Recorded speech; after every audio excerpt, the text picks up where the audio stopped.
સુરતમાંથી કાનૂની ક્ષેત્ર સાથે જોડાયેલા એક મહત્વના સમાચાર સામે આવ્યા છે। ચેક રિટર્નના કેસમાં આરોપીને આખરે 8 વર્ષ બાદ નામદાર કોર્ટે નિર્દોષ જાહેર કર્યો છે। વર્ષ 2018માં નોંધાયેલા કેસમાં આરોપીને જેલમાં પણ મોકલવામાં આવ્યો હતો। જો કે લાંબી કાનૂની લડત બાદ હવે કોર્ટે આરોપીને ક્લીન ચીટ આપી છે। વર્ષ 2018માં ફરિયાદી દ્વારા ચેક રિટર્નનો કેસ દાખલ કરવામાં આવ્યો હતો, જેના અનુસંધાને આરોપીને જેલમાં ધકેલવામાં આવ્યો હતો। બાદમાં વર્ષ 2024માં આરોપીએ પોતાના બચાવ માટે જિલ્લા કાનૂની સેવા સત્તા મંડળનો સંપર્ક કર્યો।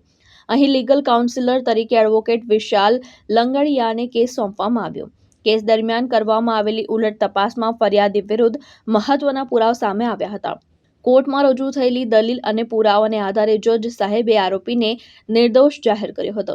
આ કેસમાં ફરિયાદી દ્વારા કાયદાનો દુરુપયોગ કરવામાં આવ્યો હોવાનું એડવોકેટ વિશાલ લંગડિયાએ જણાવ્યું હતું।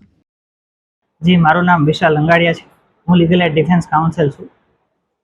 હાલ નામદાર additional small cause court VC Bhalia સાહેબની કોર્ટમાં એક જે ચુકાદો આવ્યો છે તેની એક્વોશિયેબલ ઇન્સ્ટ્રુમેન્ટ એક્ટ કલમ 138 મુજબનો છે।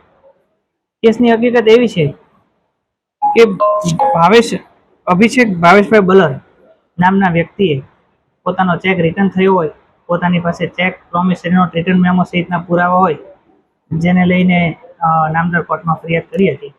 2018માં કરેલી 2024માં આરોપીએ પોતાને સક્ષમ કાનૂની બચાવ માટે લીગલ એડ ડિફેન્સ કાઉન્સિલ તરીકે એમાં મારી નિમણૂક થયેલી જિલ્લા કાનૂની સેવા સત્તા મંડળમાં એમણે અરજી કરેલી।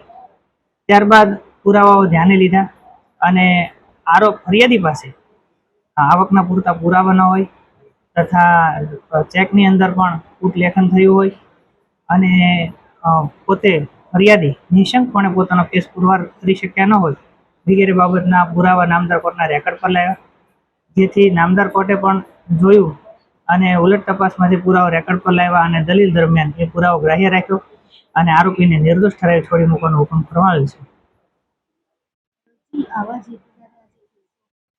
તો જે ચુકાદો આવેલો છે, આવા બીજા એવા ઘણા જે લોકો જે છે તે હાલ અત્યારે આ પ્રકારનો ભોગ બને છે, એમને એટલું જ કહેવાનું છે કે ખરેખર વ્યવસ્થિત રીતે લડવું જોઈએ। ચેક હોય, ચેક અપાઈ ગયો હોય અથવા તો કોઈ સિક્યુરિટી પેટે ચેક રાખી મૂક્યો હોય એટલે એના તરફેણમાં જજમેન્ટ આવી જાય એવું જરૂરી નથી। ખરેખર દરેક વ્યક્તિએ પોતાની પાસે કાયદેસરના લેણા પેટે ચેક છે એવું પુરવાર કરવું જરૂરી હોય છે અને ચોખ્ખા હાથે નામદાર કોર્ટમાં આવવું ખૂબ જરૂરી હોય છે। ભાવેશ ઉપાધ્યાય, દ્રષ્ટિકોણ ન્યૂઝ, સુરત।